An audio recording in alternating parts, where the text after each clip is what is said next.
General statement about science, which everybody should know. Science presupposes a conceptual framework in which questions are formulated and answers interpreted. Whether this is the right framework or even what the criteria for rightness are cannot be decided by the methods of science. So that's very important. We tend to say, oh, science says this and science says that. No. It's science placed in this conceptual framework says this, and the same science placed in a different conceptual framework says that. Now, making sense of quantum mechanics, which is the general theoretical framework of contemporary physics, is really a case in point. It's extraordinarily controversial of what it might possibly be trying to say us about the nature of nature. So I'll give you just a few famous statements, at least one of them you have heard. Richard Feynman: it is safe to say that no one understands quantum mechanics, for sure. Michio Kaku, you know, that's the fellow who's always, whenever there are news about some developments in physics, you'll see him on telly giving some intelligent comment. He said, it is often stated that of all the theories proposed in this century, the silliest is quantum theory. What? Yeah, okay. And then Sir Roger Penrose, a very, very respected mathematical physicist, he said actually a few good things about quantum physics, and ends by saying the one thing that can be said against the theory is that it makes absolutely no sense. So it seems to me that the sentiments that are expressed here highlight the difficulty of making sense not of quantum mechanics per se, but of making sense of quantum mechanics in a materialistic framework of thought. And after all, these are always all people working in academia, and the name of the game in academia is still to save the materialistic appearances. To try anything that might not be consistent with that, you're not playing by the rules. So, in this presentation, the conceptual framework I shall adopt without any apologies is indebted to Sri Aurobindo's integral idealism. By showing in outline, very much in outline, how the validity of quantum mechanics is actually implied by this framework, I hope to be able to convey to you why the theory has the form that it has, and what it is trying to tell us about our world. So, the conceptual framework first. And that is, you can call it life divine in a nutshell. So, there is an ultimate reality. We start from that. You can call it Brahman, Satchitananda, the divine, whatever. This is intrinsically ineffable. But this ultimate reality relates to the world in a threefold manner. That's Vedanta, that's also the core of Sri Aurobindo's metaphysical system, if you can call it so. So, as a substance, Sat, it constitutes the world. As a consciousness, Chit, it contains the world. As an infinite delight or quality or value, it experiences and expresses itself in the world. Three relations, not three characterizations of ultimate reality which you can't characterize, but three ways in which it relates to its manifestation, to the world. Now, we come to our world, which is special in that it is evolutionary. And evolution presupposes involution. Supermind in mind, mind in life, life in matter. Now, supermind, what's that? It is the conscious force, consciousness force, or Chittapa, Sanskrit, by which Satchitananda manifests the world. Its action, that's very important, its action is primarily qualitative and infinite. So just don't try to even think about it or imagine it. Its action is primarily qualitative and infinite, and only secondarily quantitative and finite. Essentially, mind is this secondary limiting and defining action. Now, Satchidananda adopts several poises of relation between self and world. So we have this primary poise, Sri Aurobindo refers to it also as Vijnana. There's but one self. There is a world, and so this world, self, is coextensive with the world and is identical with the substance that constitutes the world. Don't try to imagine that.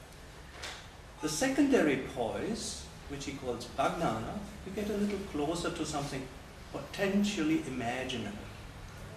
The single self now adopts a multitude of viewpoints within the content of its consciousness. Through a multiple concentration, it acquires the aspect of a multitude of situated selves.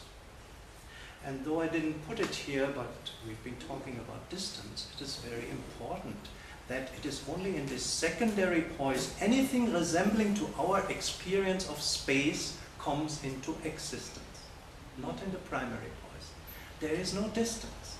The self and the substance, the self that sees things, the substance that constitutes things are one. They are coextensive with the world. Where could there be any distance in perception? Now the self puts itself in one place and in another place and in another place within the content of its consciousness. And it looks at things and it sees them presenting their surfaces. So what we have? 3 dimensions. 2 lateral dimensions, the surfaces of things seen from a distance, and the depths, the distance from which things are seen. Now we have space has come into existence in this secondary poise. Now we come to a further poise. We have just said that this situating of the one self into many standpoints is brought about, according to Sri Aurobindo, by a multiple concentration of consciousness. And in one further poise, this multiple concentration becomes exclusive. So the one self is no longer aware of being the same as the other selves, being the same consciousness, just looking at itself from different places in different ways. So as a consequence, supermind is involved in mind. We've arrived at the mental outlook.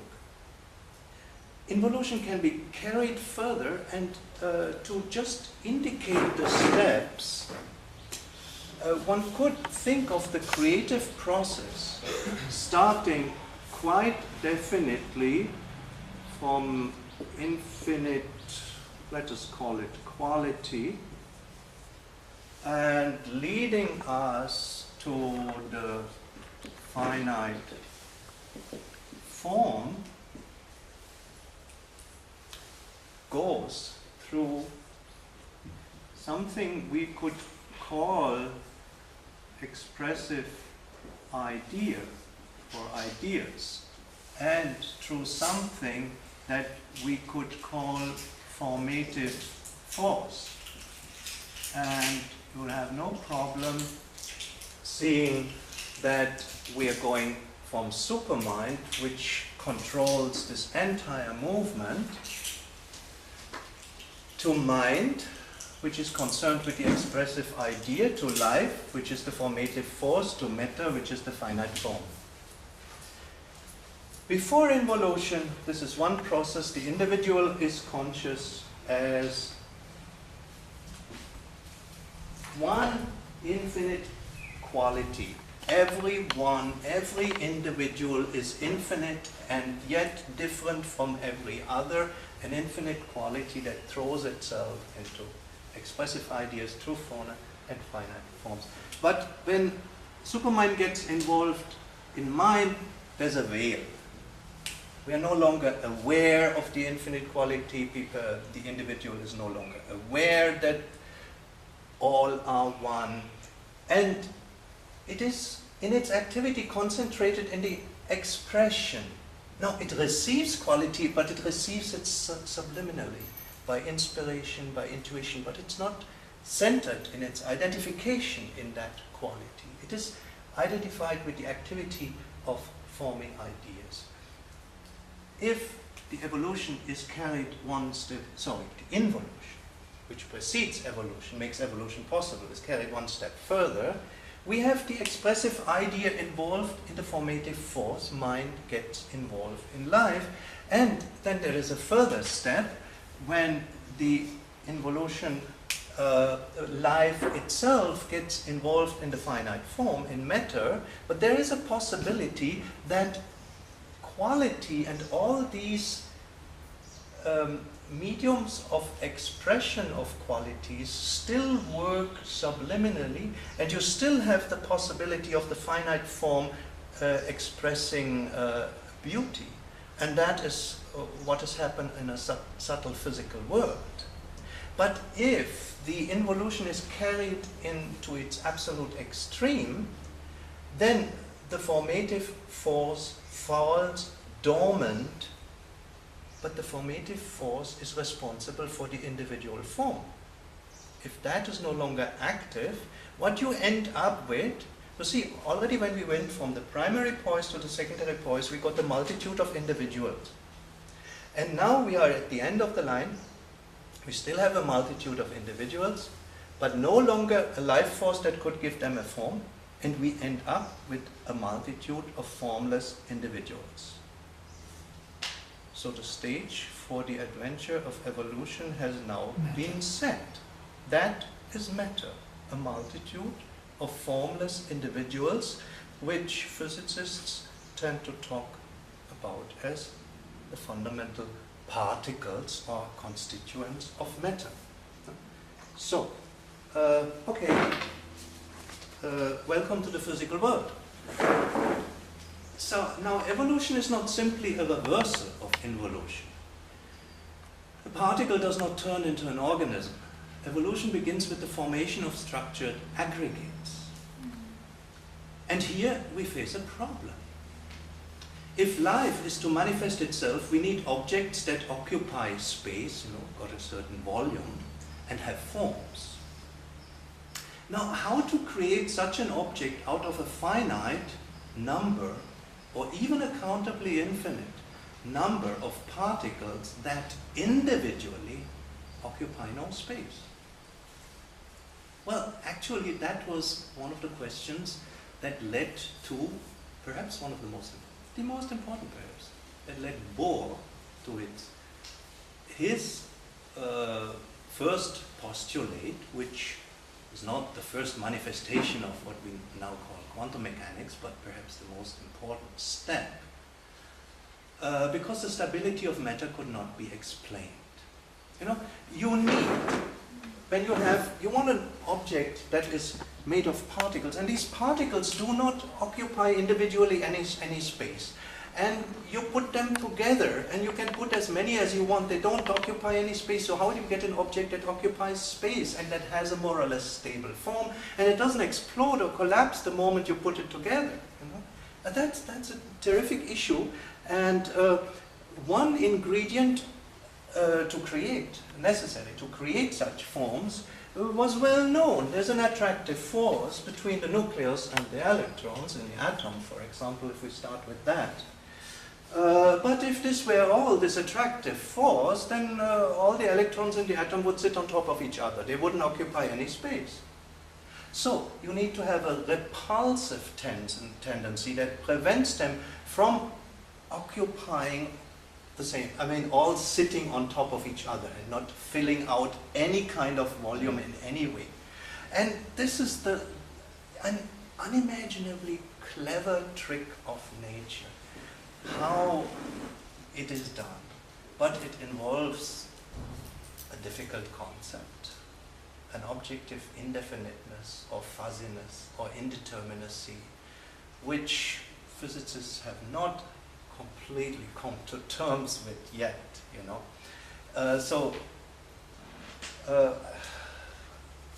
let me give you a little bit of an idea. When you have you describe the position of an object, now say position along this axis, say that you describe it in terms of a probability distribution. It may look like that. So that says, you know, where the curve is higher, the probability of finding the particle is higher. Where it's lower, the probability of finding the particle is lower. So you describe the position of a particle actually in terms of a probability distribution, which then tells you how likely it is to find the particle here or there or there or there. We can't do any better. That's a fundamental principle, and that's absolutely essential for the existence of objects that occupy space without collapsing or exploding immediately. So, what if this object with this kind of position moves? Now, the motion of the object is determined by its momentum, or you can also simply talk about velocity. It's more correct to talk about momentum, but velocity will do. Now imagine the momentum is also fuzzy. Now this is a fuzzy position because we can describe it only in terms of probabilities of how likely it is to find it here or there or there. Now if it's traveling with the fuzzy momentum, then a second fuzziness is added, you know, because we don't know initially exactly where it is. Well, if it travels with a fuzzy velocity, we know even less about where it will be a little later. So the position distribution has become more fuzzy. I should make it more flat because the area under the curve is supposed to be the same in all cases. But now you have here a tendency. A fuzzy momentum makes a fuzzy position more fuzzy. And you can have an equilibrium now. The electron, take the simplest composite object, the hydrogen atom, one proton, one electron. The electromagnetic attraction draws the electron in. The fuzziness of the position of the electron relative to the proton plus the fuzziness of its momentum creates the opposite tendency. You know, if the fuzziness of the momentum were all, and the electron would not be attracted towards the proton, the fuzzy position would grow fuzzier and fuzzier and fuzzier and fuzzier.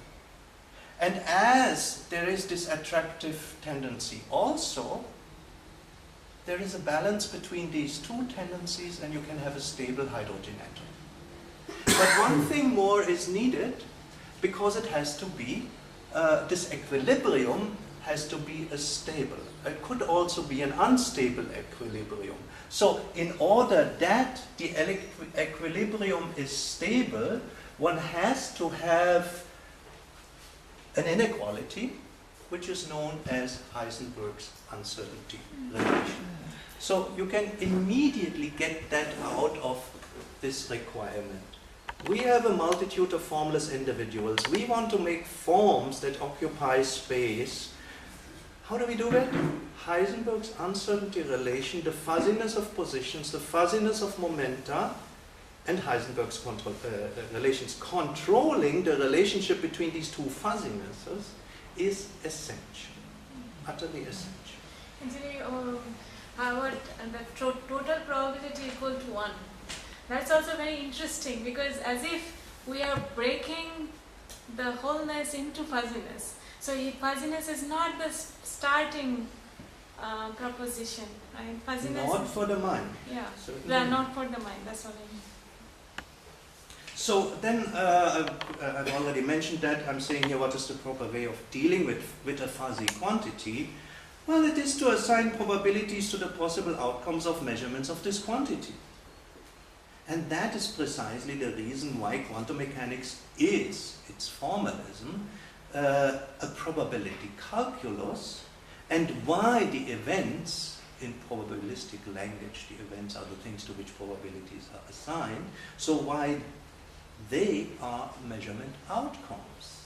You know? So there's all the mystery about quantum mechanics. It's such a natural consequence of this involutionary, evolutionary manifestation and what you need to set the stage for it. Now, about probability. Probabilistic predictions can be made for two reasons. Well, that's an oversimplification, but then we don't have forever. So in classical physics, we resort to probabilities because of a lack of knowledge. So it's a subjective uncertainty that makes us talk about probabilities. Now, quantum mechanical probabilities, by contrast, arise from this objective indefiniteness or indeterminacy or fuzziness.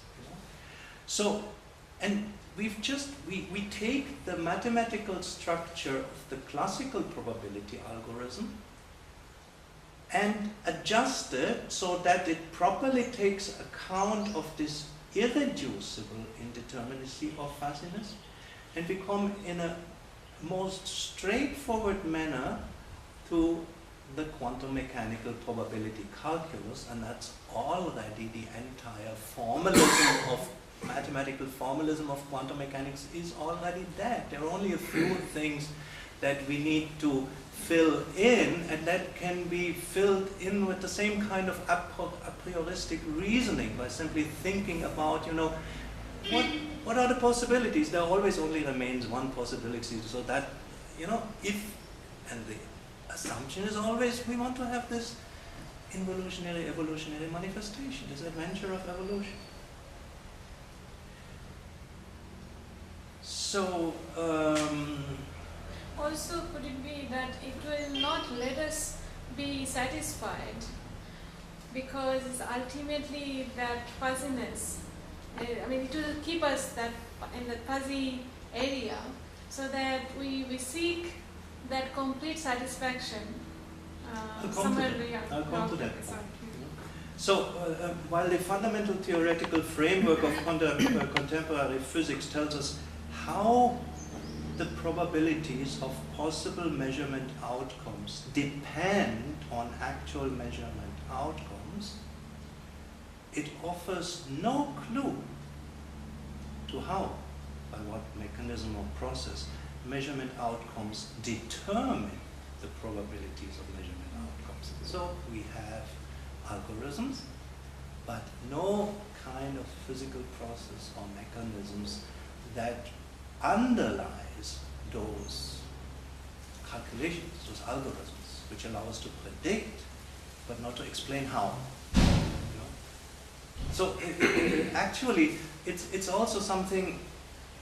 Now let me first continue here, because immediately I'm saying that this, of course, worries some, but it should not come as a surprise to us, because if the force at work in the world is an infinite force, there is no need for any mechanism or physical process to explain how nature does it. If we are looking for that, we are looking for the key under the lamppost, but the key is not under the lamppost. So, the question, if this force works under self-imposed constraints, as it obviously does, we need to know why it does so, namely, in order to set the stage for the adventure of evolution. And we need to know why the constraints have the particular form that they do. So why the physical laws have the particular form that they do, namely, for the same reason. So, now I want to, okay, I got that algorithm. I just wanted to mention, by the way, if you want the details, it's all in my textbook. You can just, if you are up to 300 pages of mostly mathematics. So let us apply this probability calculus to two experiments, because they give us key insights into the nature of space, also time, and the nature of substance, which is to say the nature of matter, ultimately. So let's consider a physical system that consists of two parts. And we make an experiment at one time, and we find one part having properties A, and we find another part having properties B. That could just be, finding one here and finding one there, A and B being positions. So then at a later time, we look at the same system and we find again one part having properties C and another part having properties D. And now here comes the $1 million question, or maybe by now it's $1 billion question. is C, which we saw later, so the thing with the properties we collectively label C, is it the same as A or is it the same as B? Which is which? This one? Is it this one or is it this one? Now, if these things, objects, part systems, carry identity tags, you know, that is to say, something by which you can re-identify them, then of course, you can say, yes, of course, this is this, or this is this, whichever the case may be. But, well, for all macroscopic objects, for the objects of our ordinary experience, the identity tags exist. So we have never been bothered by this question. But quantum physicists are very much bothered by these questions, because when you deal with something like a particle or even an atom, they don't carry identity tags. You can't say this is Joe and this is Jack and then who are you now a little later. So, and if the identity tags are not there, then the very assumption that this is the same as this or the same as this leads to a contradiction. We have, well, now what? People say this is now a meaningless question. The quantum mechanical algorithms predict and the experiments confirm that if we assume that this is either this or this, then we are predicting something wrong. We are not predicting what we are actually seeing in the lab. So when we ask which is which, when we assume that this is either this or this, we are asking a meaningless question, a question that doesn't have an answer. It's meaningless. Now, physicists tend to say, okay, it's a meaningless question, we need not worry about it because it's a meaningless question. But I think it's very much interesting to know why the question is meaningless. Because it's meaningless because we make a wrong assumption. That makes it meaningless, so we should look for the wrong assumptions that we are making. So, if we say initially there are two things, and at the end there are two things, of course we ask which is which. Let's try another approach. We say, initially there is one thing, which manifests itself with these as well as with these properties. In the end, there is the same one thing, which now manifests itself with these and with these properties. Can you still ask which is which? The question has now understandably become meaningless. Before it was said to be meaningless, but we didn't know why. Now we know why it is meaningless. You know? So there is another question which has been debated for centuries, and it's quite interesting in this context. Suppose that in front of you there are two exactly similar objects. Right? We don't have to draw them. The only difference between them is that they are in different places. Is the fact that they are in different places the only reason why there are two objects? Or is there another reason? Well, if it is the only reason, then actually what there is in front of you is one and the same object in two places. Because the two places is the only distinct difference that exists. So you're seeing one and the same object in two places. You know, when you say two objects in two places, it's exactly one, two, too many. So to dodge these conclusions, now we are talking scholastic philosophy, it has been argued that the properties of objects belong to substances, and that the two objects are different not only because they are in different places, but also because they are different substances. But how can one substance by itself, abstractly conceived, regardless of its property, differ from another? You know, there's again no answer to that. We are talking here about this kind of metaphysical, historical concept of substance, not be confused with any modern chemical or common language concept of substance. What is the big exact difference between property and substance? Well, okay, so let me tell you what Aristotle said, because he was really a clever one. when you have a subject, and a predicate, that is the basic structure of our language as well as of our thought. Well, at least in Western languages, I suppose. So, subject, predicate. You say this is that, this has these properties, this is doing that. Subject, predicate is the basic relationship in our grammar, language, and thinking. Now, something corresponds in nature, obviously, because otherwise we couldn't think about nature. So, when we mentally project the predicate into nature, we call it a property. So, remember, the properties, you talk about the properties of things are just projections of the grammatical predicate, because otherwise you couldn't think about it. And that illustrates a very important point, that 90% of what we are saying about nature is determined by the way we think about nature. It's determined by our thinking and by the way our minds work. So, now, you can of course say, when you want to define a property is everything that can be a predicate of a sentence that is made up of a subject and a predicate. Simple enough. Now, substance. What is a substance? You can't simply say that a substance is everything that can be the subject, because you can of course make a property the subject of a sentence. You can specify how blue that kind of blue is and so on. A substance, according to Aristotle, then is that which can only be the subject in such a sentence. You can't make it the predicate.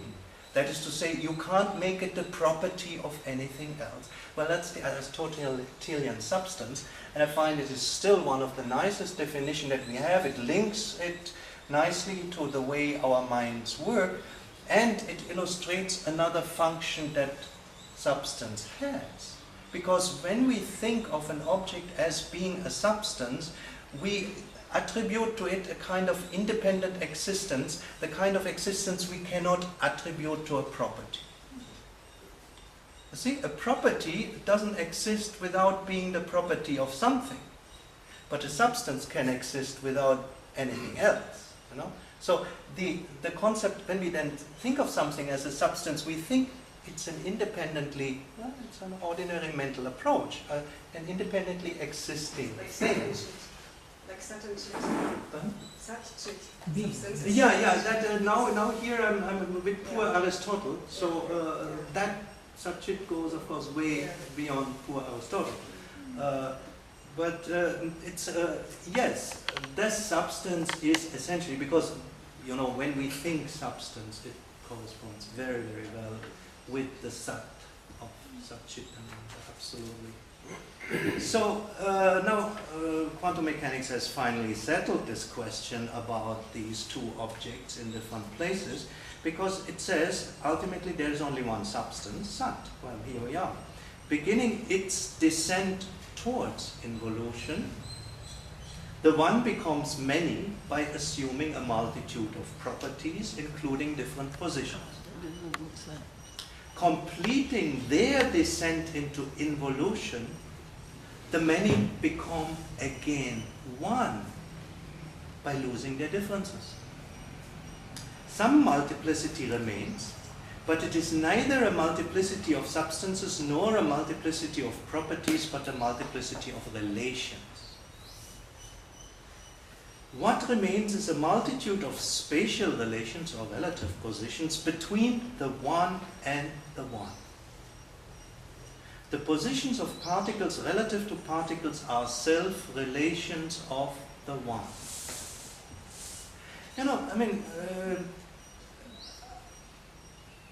I read in the agenda rather recently, because it was reminded, I read it way before, where Satprem wants to know about the changes that are taking place in the process of physical transformation. And the mother was kind of existing. Actually, nothing changes. No changes are taking place. Satprem was perplexed. You see, she says, the things, that which exists, cannot change, does not change, will never change. And then she said, The only thing that changes is the relations. It's all interrelations.